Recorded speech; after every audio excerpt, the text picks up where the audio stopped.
And by the way, I don't like what people did to Joe Rogan about ivermectin. I don't like it. You did it. No. Okay, Yes, you did. Find the clips. Dude, find the clips. You shamed Joe Rogan. Find the You clips. said he's taking horse dewormer. You and Don Lemon were chuckling at each other about it. No. I'll go find First the of all, clip. you just saw the clips. I watched I'm it. not chuckling. I'm listening to Don. But No. The here's clip point. I'm talking about wasn't on there, and Here's- it's absolutely look, we there. were Here, do we have it? Chris Cuomo is really doing his best to mix it up and get out there. Here's the thing with Chris Cuomo. He's not on a big network anymore in prime time on CNN, which was a multi-million-dollar contract. He was probably making, what do you think, 8 figures, I'm thinking? He was probably making min 10 million a year.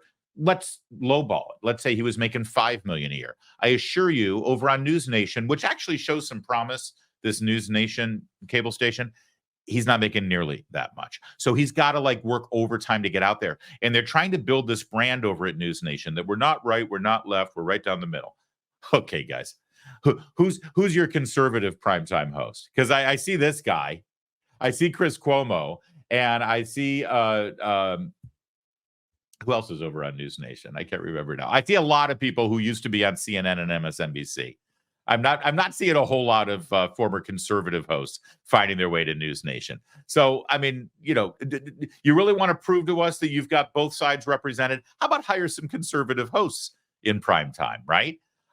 Anyway, he goes on the PBD Podcast, and this is a debate with a stand-up comedian, by the way, which I think is hilarious. And watch what happens when he is exposed on his denials about ivermectin. You remember we pointed out to you a couple of weeks ago that Chris Cuomo is now acknowledging that he is COVID vaccine injured. His doctor has told him that the vaccine has harmed him, and he's now taking ivermectin. And, watch how the conversation goes with regard to how he treated people who took ivermectin back in his CNN days. There was so much talk that they don't want you to take ivermectin. Ivermectin is the way to go. Take it. Joe Rogan got better from ivermectin. And by the way, I don't like what people did to Joe Rogan about ivermectin. I don't like it. You did it. No. Okay, Yes, you did. Find the clips. Dude, find the clips. You shamed Joe Rogan. Find the You clips. said he's taking horse dewormer. You and Don Lemon were chuckling at each other about it. No. I'll go find First the of all, clip. you just saw the clips. I watched it. I'm not chuckling. I'm listening to Don. But No. The here's clip point. I'm talking about wasn't on there, and Here's- it's absolutely look, we there. were Here, do we have it? Hold on. Let's play the clip. Go ahead. Injecting drugs for animals and horse. And people telling them to. Oh my God. What person? You talk about cancel culture and who to shame. Ivermectin, a dewormer, really? They are shaming themselves. That's No one what it has is. to shame them. They're shaming themselves. No, they need to So you're taking a dewormer right now. This Chris. is Chris, a you can't dewormer. apologize for that. You weren't being clear that it was All this, right. and you know that, dude. You're being so dishonest right now, man. I'm not You being were dishonest. talking about ivermectin, the drug. You were not talking about I this was- version of ivermectin. Come on. man. What a beautiful moment. What I wouldn't give to be in a position like that, where the person that you're debating is lying to you before your eyes, and you immediately say, get the clip. Let's get the clip. And then you play the clip right in front of him, and he still won't even acknowledge it. He's claiming, I was talking about the horse dewormer version of ivermectin, not the one that's prescribed. They never made that distinction. These lying sacks, you know that. We all know it. And he's trying to weasel his way out of it. But it was a beautiful thing to see him exposed right there in front of that audience. I mean, listen, keep coming. Yeah, this is the thing about Cuomo. I mean, you can't take away the fact that his last name is Cuomo. He's a Democrat operative. He's the son of the former governor of New York. He's the brother of the former governor of New York. They are a political family. He just happened to take his politics into the realm of broadcasting, not journalism, mind you. Broadcasting. He's still a tool of the Democrat Party and the left in this country. He just uses his platform in front of a camera to do that, which I'm fine with, by the way. Hey, guess what? That's what I do. I'm not the family of a political family or anything like that. I'm not related to people who have run for office, but I have my opinions. I wear them on my sleeve. I let you know what my opinions are, and I trust and respect your intelligence to shoot everything that I tell you through the view of my politics. You're like, okay, Larry said this. He's also conservative. Maybe there's another opinion on these facts that we put out there, but not this guy. This guy lies to you. This guy pretends that he doesn't have a dog in the fight, that he's not an activist, that his last name isn't Cuomo. He's not going to do whatever it takes to advance the party that he was born into from his father and with his brother as the governor. He pretends that he's above the fray and he's just there for the truth of the facts. But when he's exposed as the liar that he is, he still won't even acknowledge it. Which brings us to Anthony Fauci. Because Chris Cuomo's lies on CNN, they're dangerous, absolutely. But what Anthony Fauci did during the pandemic, well, let's hope he finally gets called out in the same way that Chris Cuomo was in that clip. Let's hope Anthony Fauci gets called out on Capitol Hill right now as we speak. 2 hours ago, the Oversight Committee, the Special Select Subcommittee on the coronavirus pandemic began, and Anthony Fauci is the star witness. And there's going to be a lot of lines of questions. We have a couple of clips to show you here, but I want to start with this. As a Republican, if you're like me, you're probably a little frustrated that we have such a small majority in the House and they just don't seem to get stuff done, right? I know that. I hear it all the time. Listen, I'm a little bit more tolerant because I know, number one, it's hard to get anything done when you've got that small of a majority in the House and you've got a Democrat Senate and a Democrat in the White House, right? Now, listen, I'm not making apologies for them. They can do more and they should do more. But number one, it's hard to get it done with that small of a majority. Number two, unlike Democrats, Republicans have independent minds. They don't march in lockstep. They don't, salute smartly and charge up the hill together, okay? To paraphrase Will Rogers, I'm not a member of an organized political party. I'm a Republican. But I like that about us, by the way. The fact that we don't act like, the freaking stormtroopers all goose-stepping down the street. When you know that AOC and Nancy Pelosi, they hate each other, right? You know these people on the left, these Democrats, they can't stand each other. They're incredibly different. But when push comes to shove, boy, do they bond together. Well, we're not like that. We're independent. We have freedom. We have different mindsets. And if we don't like you, we're going to tell you we don't like you. And it's very rare that we're going to put that aside and vote together. Now, if we could have a larger majority, that would make us a lot more effective. But let me get back to my original point. Even with this small of a majority in the House, the fact that we have that majority means that we get the committees, we get the gavels, we set the agendas. All right.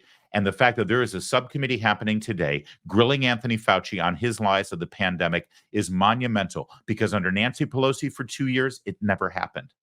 And it never would have happened if they were still in charge. Democrats seem to not care about what happened during the pandemic. The single most destructive government-made event of our lifetimes. People's lives were ruined because of government decisions. And whenever they were challenged, why are you doing this? Why are you shutting that down? Why are you shutting that down? Why are you forcing this to happen? They all said the same thing. Well, we're following the science. We're listening to Anthony Fauci. And a lot has been learned about that science, including, well, the release of the depositions that happened behind closed doors about a month and a half ago. I've mentioned this to you before, but now we got the written transcripts, and I want to show you one very important page of those transcripts here.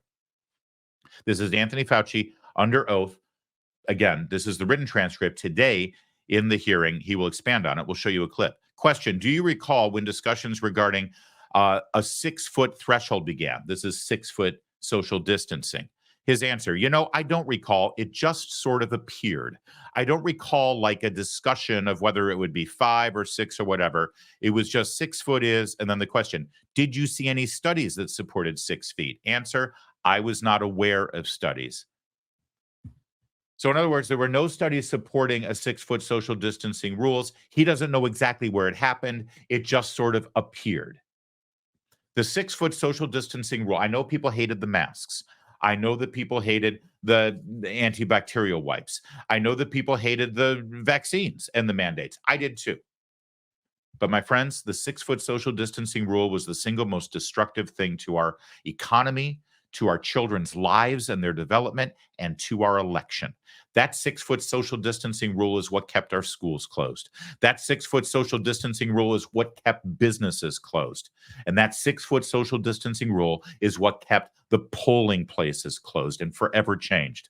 That was the rationale for all the mail-in ballots, for all of the drop boxes, for all of the relinquishing of basic, just basic election fraud mechanisms that we had in place up until that point to ensure that we had as sound and secure an election as you're ever going to find, at least in America.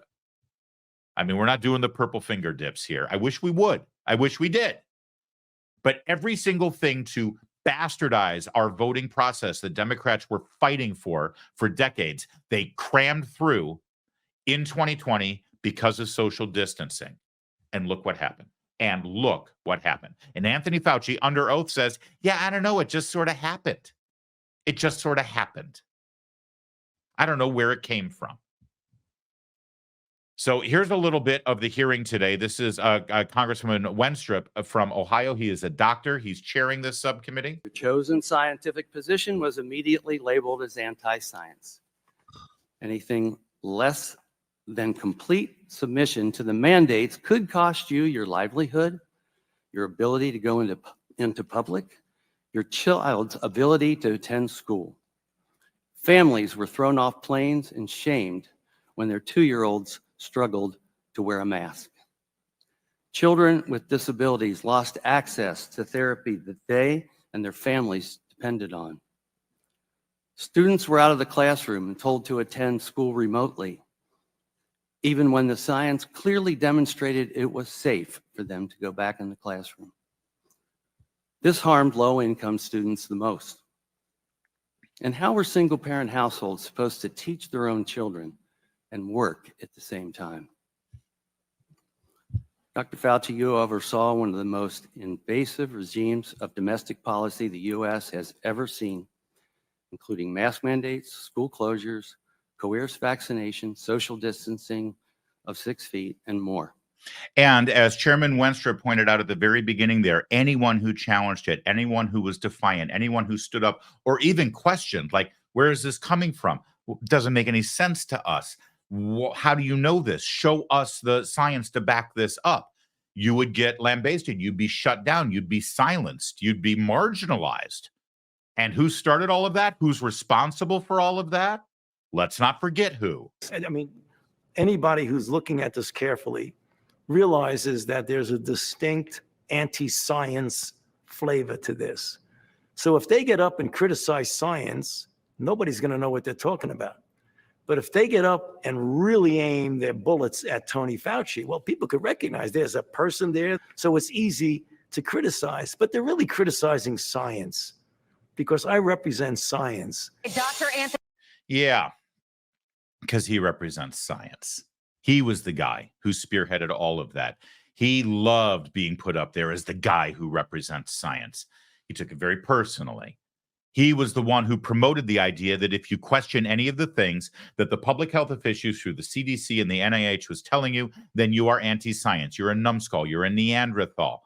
You don't believe in science. You think that dinosaurs and welcome to Jesus into Jerusalem, whatever, right? This is what they painted you as. Well, today he was asked about, well, at the very least, let's start with social distancing. You said under oath you didn't know where this came from. You admitted that there was no science to back it up. So why in the hell did we do this? And why didn't you step up and say something when you saw lives ruined because of it?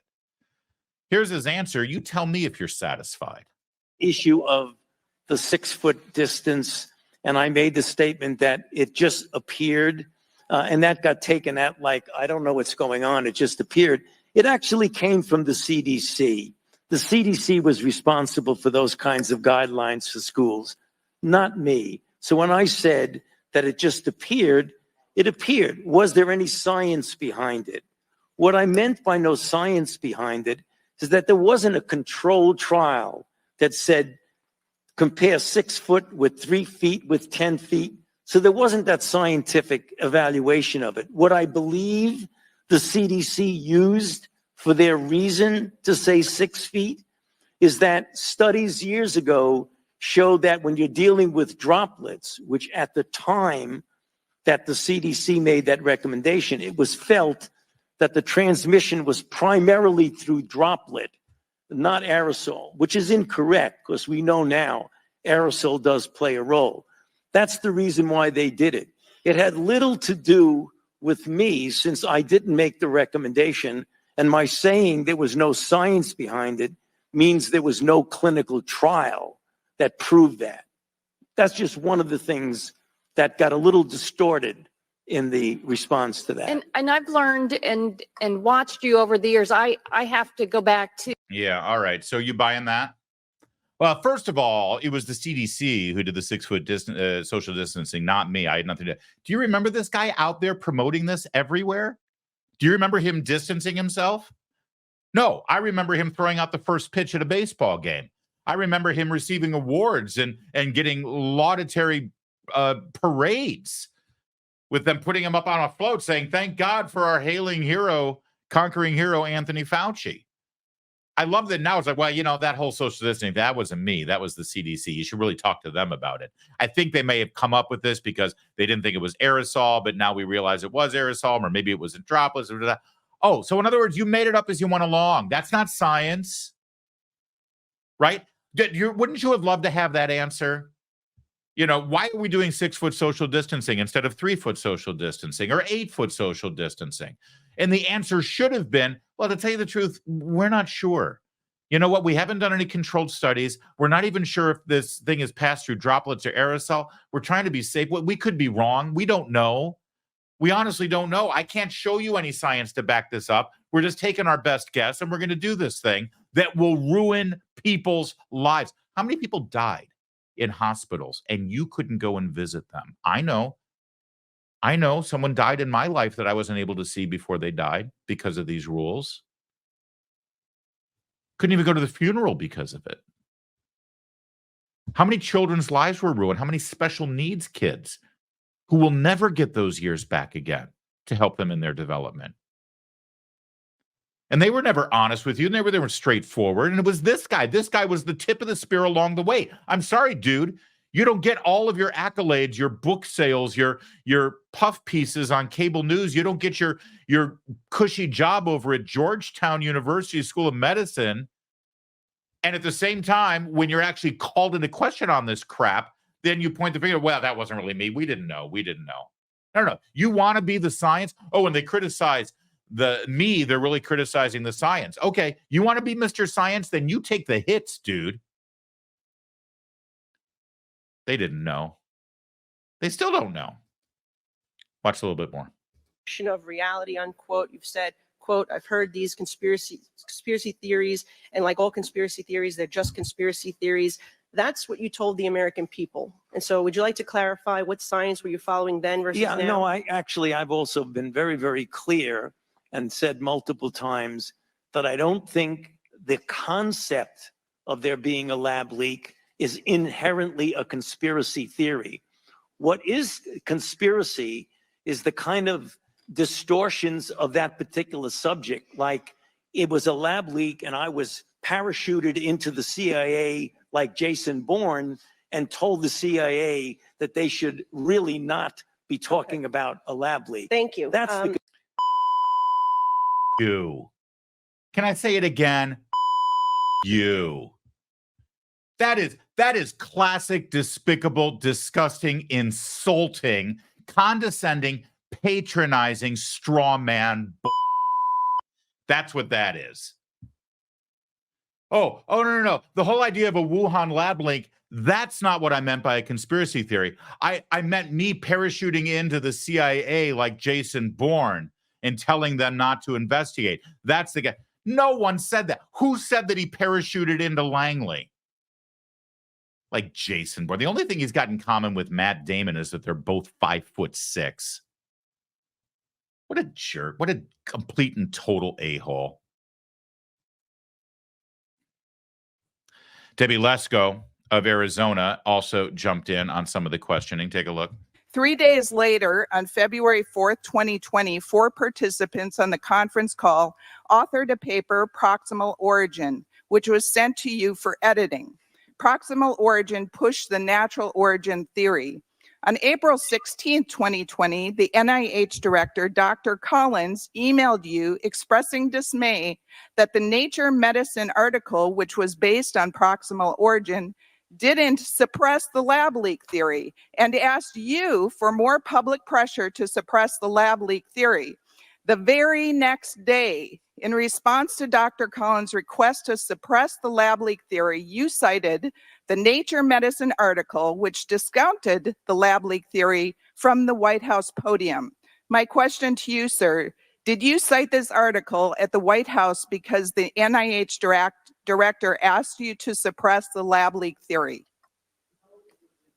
I did not do that in response to anybody's suggestion to suppress anything. It was in response to a question that someone asked at the podium. And I did not edit any paper as shown in my official testimony. So you said about 4 or 5 things, Congressman, that were just not true. Well, we have emails to prove it. Well, you don't. Thank you. And I yield back. I now recognize Mr. Mfume from Maryland for 5 minutes of questions. Thank you very much, Mr. Chairman. And by the way, no, we don't have it. So I get tired of hearing we've got it, and then when we ask for it, it's not there. We do not have it, Dr. Fauci, and for everyone watching this. That's just incorrect. Kwesi Mfume of Maryland, representing how the Democrats are conducting these hearings. They're not trying to get facts. They're trying to run interference. They're trying to defend Anthony Fauci. They're not trying to, sorry, maybe I'm naive, but if there really is a public health emergency in this country, if there's a pandemic, if we need to look to government health officials to give us guidance to help protect our children's lives, I want us to be able to trust and believe the guidance they're giving us. And Fauci and the entire apparatus at the NIH and the CDC, they look like fools right now. People don't trust them. And Democrats, I would think, would also have some concern over that. But as you just saw from Mfume and from the aptly named Debbie Dingbat out of Michigan. Oh, I'm sorry. Is it Dingle? I'm sorry. I always thought it was Dingbat. It seems okay. I stand corrected. It's Debbie Dingle. I'm so sorry, Congresswoman. She gives you a little bit of an example of exactly how Democrats are treating Anthony Fauci today. Evidence of this. However, allegations by my Republican colleagues, amplified in the media, have led to real, tangible consequences for Dr. Fauci in his personal life in a way that should be unacceptable to all Americans. Dr. Fauci, you and I have known each other for a long time, and I'm not even going to admit how long. But during that time, I've seen your commitment not just to science, but to advancing the greater good. And I know that this isn't a topic you enjoy discussing, and I'm sorry, I'm going to have to ask you about it. But I think the American people need to know what we are doing to those who are serving the common good and public health. I think it's important to make clear the harms that you and your loved ones have suffered because of these deeply irresponsible accusations. Because you know what? You're human, just like the rest of us. So, Dr. Fauci, can you please share with us the nature of the threats you have received since the start of the COVID-19 pandemic? Yes, there have been everything from harassments by emails, texts, letters of myself, my wife, my 3. Look at this dude over his shoulder making the face. Look at these two dudes. How did these guys get these seats? I want to know who let these two in. Look at the face when he starts. Listen, I don't want anybody to get death threats either. Okay. But you know what? Guess what? I get death threats in emails. I get harassment. I'm not the highest paid federal government employee like Anthony Fauci is. I don't have residual payments from stock options and from patents on vaccines like Anthony Fauci was able to do in his capacity as a government employee. I don't have $1 million book deals like Anthony Fauci. You want to be out there. You want to be the tip of the spear. You want to make decisions that ruin people's lives. You're going to get some nasty emails. And Debbie Dingbat and her friends in the Democratic Party, what are they? All they're doing is running interference. And they're trying to make him into the victim. He's the victim. He's the victim. How many lives did this guy ruin with his decisions? And then if you dare to challenge him on it, you're a bully. You're harassing him. You're threatening him. You're putting his life in danger. And you're a numbskull who doesn't believe in science. Enough already. We're better than this. Can I just say, President Trump, You got to add this to your rallies. You got to add this to your position papers. You got to add this to what you promised to do on day one. There needs to be a full-blown, not just this little subcommittee, not a special select committee, a full-blown criminal investigation into what these people know, when they knew it, what they tried to cover up, and how the decision-making process was made to completely upend our country during an election year when everything was going great. Everything was growing. Donald Trump was marching to re-election. You think all of this is a mistake? You think all of this was just a happenstance? Oh, a coincidence. I don't know where the 6-foot distancing came from. Let's just start with that, Donald Trump. And you say you're going to get to the bottom of all of it. And you need to be have some humility about this. Donald Trump needs to go out there and say, listen, I trusted the wrong people. All right. I'd never had to deal with a public health pandemic. No president ever had to deal with something like this since World War I and Woodrow Wilson. All right. No modern president has had to deal with this kind of thing. I trusted these people, and God knows now they screwed all of us over. President Trump, you throw that humility into the equation as you're running for president, and you promise us that there will be complete and total transparency to figure out exactly what went into every major decision. You will win in a landslide. Let's get to it.